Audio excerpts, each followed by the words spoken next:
Hello, and thank you so much for joining me for this fireside chat. I am your host for this segment, Anthony Smith, lead economist here at FreightWaves and strategic executive producer for FreightWaves TV.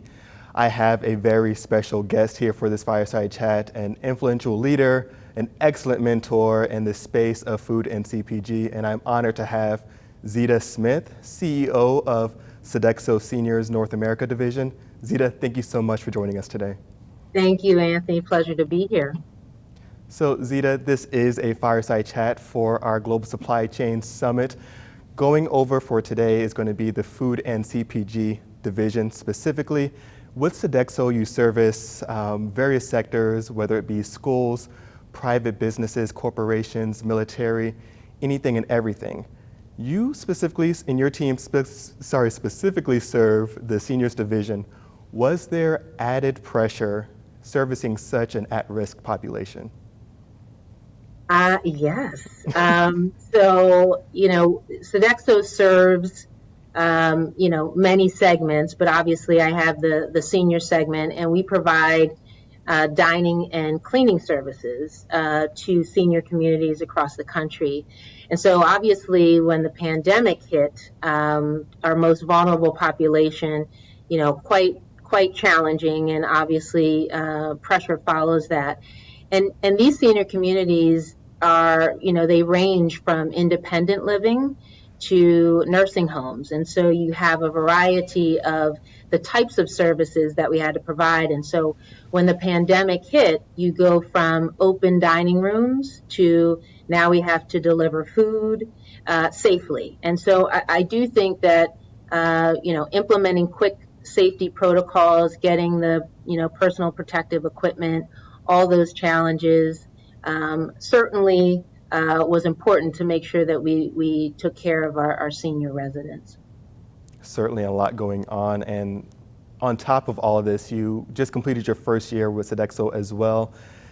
You had to really hit the ground running. I mean, you came on not only with a new business overall, but in a new world. Do you have any kinds of words of advice for leaders that are kind of looking to adapt to this new COVID world? It was clearly an interesting time to start a new job, and I didn't know my team, and I certainly was learning Sodexo, but I wasn't new to business, and I wasn't new to crisis management. And I think when you're in crisis management, it is about communication, making sure people know what is needed, being very transparent with what you know, and if you don't know something, you say you don't know something. But I think it's also, trying to answer questions where you can. More importantly, though, I think it really is about being a servant leader. People want empathy. People want to know that you're listening. People want to know that you care.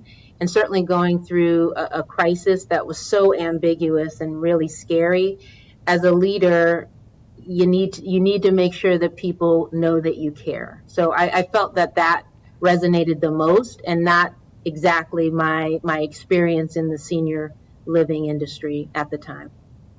Certainly, and of course, this is FreightWaves, so we talk about all things transportation and logistics. So how has COVID-19 disrupted your supply chains, if at all? So it definitely did the first 6 months of the pandemic. I think everyone was trying to figure out what was happening. The biggest concern was the PPE, specifically around face masks. I think the benefit of being in a global company like Sodexo is sourcing. We were able to source globally, and we're able to source many millions of face masks from China, but it was very, very challenging and touch and go. I think then it became about what is the demand versus the supply for 6 months, but it's been, stable since then. I think forecasting now, once COVID slows down, when the vaccines come out, I think will probably be another challenge of trying to make sure the forecasts are accurate when we know that the demand may change based off of the COVID trends. Definitely, and you mentioned, of course, PPE, face masks definitely being critical in the first 6 months or so. So Do you see any long-lasting changes that you see that are going to really remain in effect after this whole pandemic? I actually don't. I think that there'll probably be some temporary blips, as I think they all are in supply chain, but nothing that is long lasting, no. Got you. And of course, we are always focused and excited about technology. Has technology played a role at all in this time, in this crisis?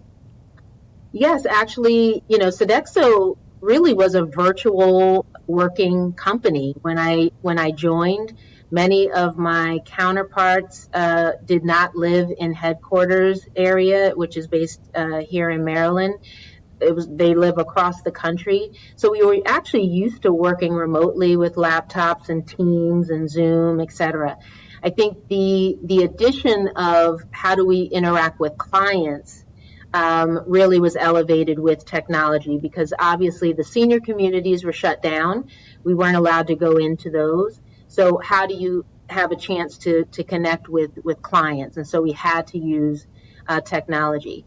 I think it'll be interesting when things start to open back up what travel will look like, because I think previous to that, you thought you had to have a face to face conversation with a client to be in their communities to have a conversation.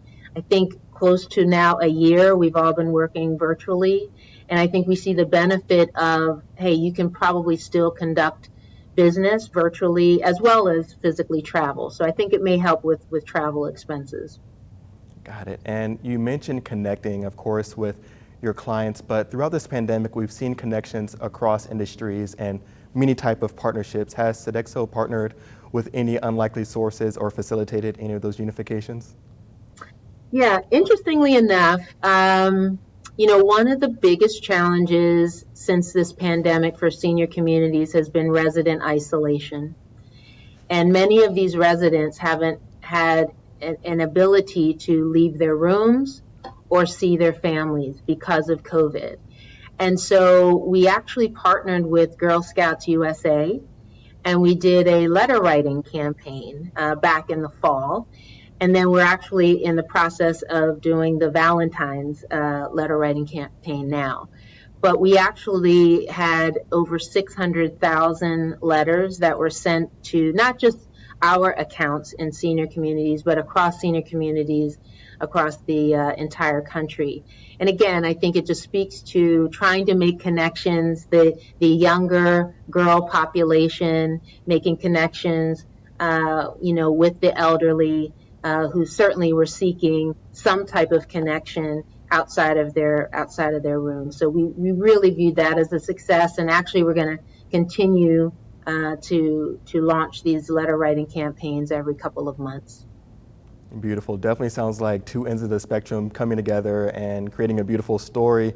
And excited to hear that's going to be a long-lasting thing. And speaking about long-lasting things, what are your expectations or your outlook for 2021, and what's next for Sodexo? I am feeling bullish, Anthony. I think that this year, or this past year in 2020 and going into 2021, was a lot of lessons learned. We were figuring things out in such an ambiguous situation. We were standing up new processes. We've learned a lot. But what I'm most excited about is we will begin opening up our dining rooms in these senior communities, hopefully in the spring and in the summer, which is going to be ever changing for our senior residents. And I also think that we've shown with our clients and prospective clients that even through the darkest days, we can be a partner. We can help you source, PPE. We can help you. How do you reopen safely in a dining room? But I think we've proved partnerships, and I think we also emphasize it is about creating quality moments with these senior residents. And by learning what has happened over 2020, I'm feeling extremely positive. When we open up these dining rooms, we're going to serve delicious meals, and senior residents will be smiling. That will make me smile. Excellent. Zeta, thank you so much for your time today. It's been an absolute pleasure to have you. We look forward to checking in up on you again and excited for everything you and Sodexo have coming up.